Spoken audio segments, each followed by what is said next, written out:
नमस्कार।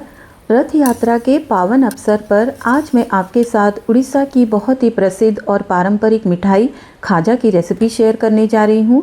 खाजा जगन्नाथ भगवान को अत्यंत प्रिय माना जाता है। इसी कारण भगवान जगन्नाथ के महाप्रसाद में खाजा का विशेष स्थान है। रथ यात्रा के दौरान श्रद्धालु बड़ी श्रद्धा से भगवान जगन्नाथ को खाजा का भोग अर्पित करते हैं।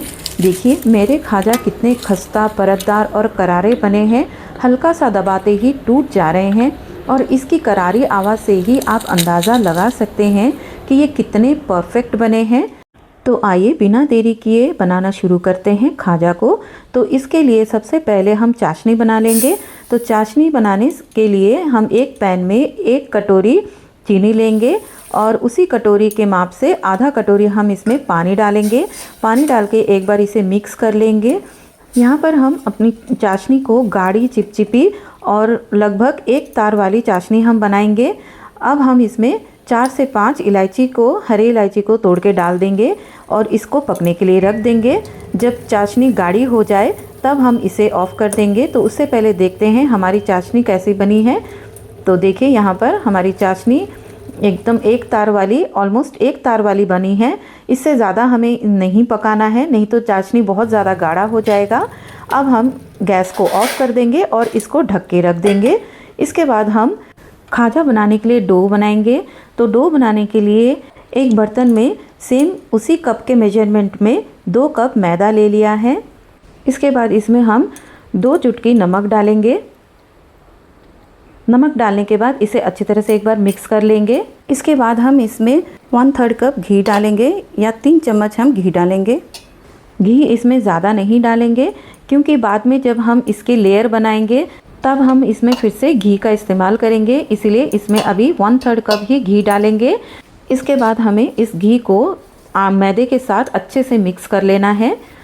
इसके बाद हम इसमें थोड़ा थोड़ा पानी डाल के इसका एक डो बना लेंगे। तो यहाँ पर मैं थोड़ा थोड़ा पानी डाल के डो बना ले रही हूँ।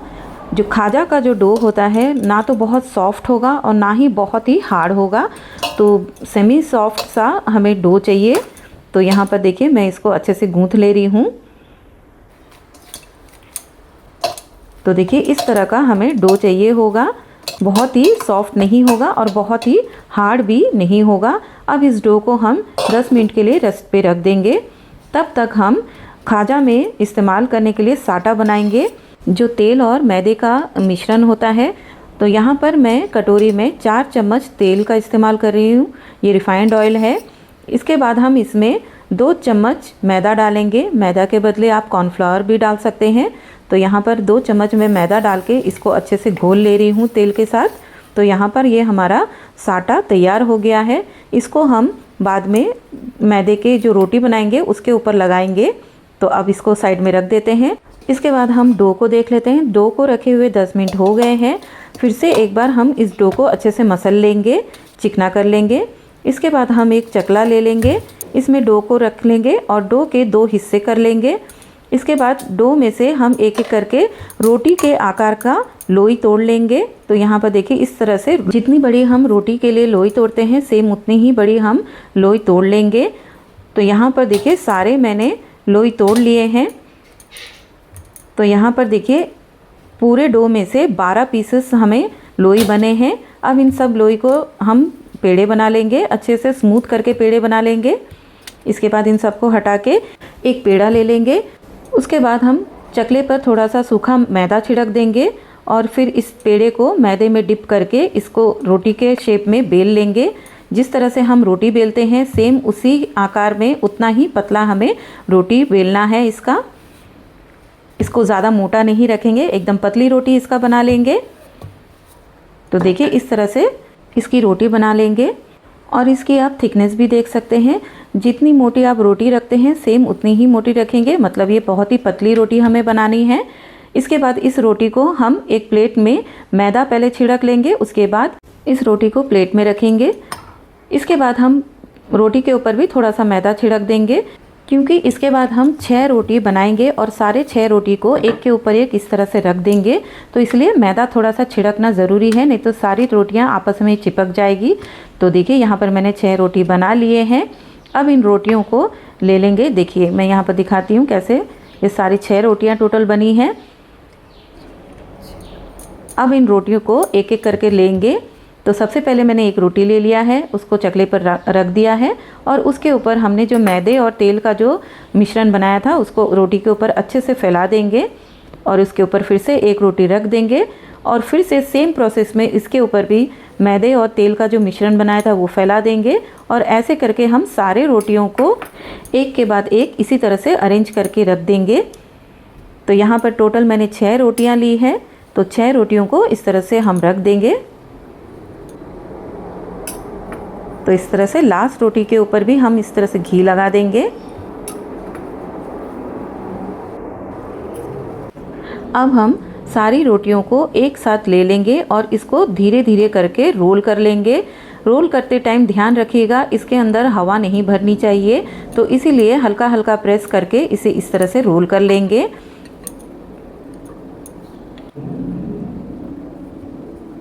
इसके बाद इसमें जो लास्ट की परत है यहाँ पर हम थोड़ा सा पानी लगा देंगे। पानी लगाने से खाजा को जब हम तेल में फ्राई करेंगे तो ये खुल नहीं जाएगी, तो इसलिए पानी लगाना ज़रूरी है। लास्ट के लेयर में इस तरह से पानी लगा देंगे। उसके बाद इसको एक बार सेट कर लेंगे, इस तरह से रोल कर लेंगे। रोल करने के बाद जो हमारे जो किनारे हैं इसको अंदर से टक इन कर देंगे, दोनों तरफ इस तरह से अंदर टक इन कर लेंगे। इसके बाद हम इसके खाजा के पीस को कट कर लेंगे। तो यहाँ पर देखिए किनारे के हिस्से को कट करके हम अलग रख देंगे। इसके बाद हम छोटे छोटे पीसेस कर लेंगे इसके।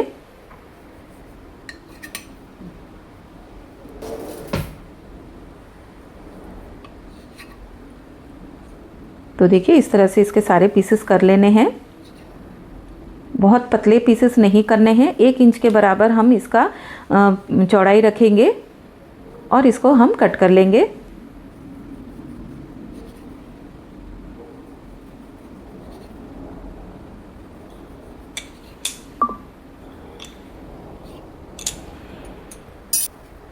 तो देखिए यहाँ पर मैंने सारे पीसेस को कट कर लिए हैं। अब इनको हम अलग रख लेंगे। अब एक पीस हम उठाएंगे और उसको उंगली की सहायता से इस तरह से प्रेस कर देंगे हल्का सा। उसके बाद हम बेलन की सहायता से इस तरह से 2 बार इसको इस तरह से रोल कर लेंगे। ज़्यादा पतला नहीं करना है और ज़्यादा प्रेस भी नहीं करना है। तो देखिए कुछ खाजा मैंने बना लिए हैं। अब इनको फ्राई करने के लिए चलते हैं। तो फ्राई करने के लिए कढ़ाई में तेल डाल के गरम करने के लिए रख दिया है। तेल का टेम्परेचर बहुत गर्म नहीं होना चाहिए, इसलिए मैं एक टुकड़ा इसमें मैदे को डाल के देख रही हूँ। ये परफेक्ट गरम है।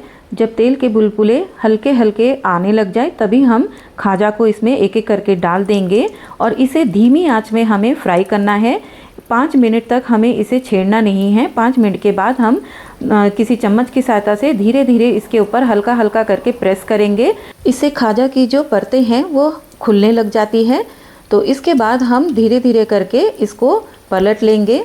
खाजा को धीमी आंच में ही फ्राई कीजिएगा, आंच बिल्कुल भी हाई नहीं करना है। अगर हाई कर दिए तो खाजा अंदर से कच्चे रह जाएंगे और ऊपर ब्राउन हो जाएंगे। तो इसीलिए इसे धीमी आंच में ही फ्राई कीजिएगा। देखिए एक बैच हमारा ये फ्राई हो गया है। एक बैच को फ्राई होने के लिए 10 मिनट लग जाते हैं क्योंकि हमें इसे धीमी आंच में फ्राई करना पड़ता है।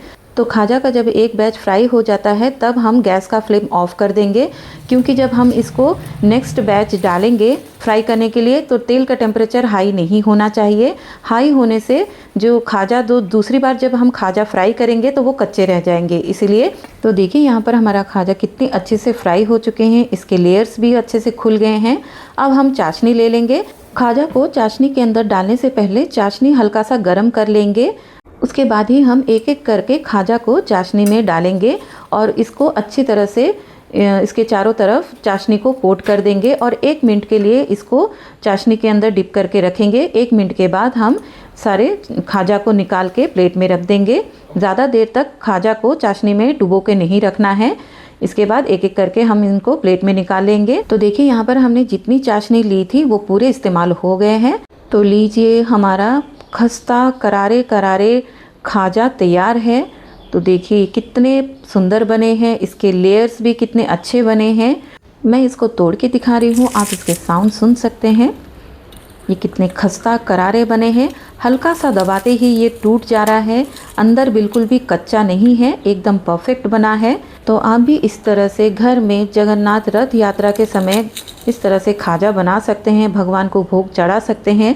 तो आज की रेसिपी आपको कैसी लगी कमेंट में ज़रूर बताइएगा। मिलते हैं अगले रेसिपी में, तब तक के लिए बाय, टेक केयर।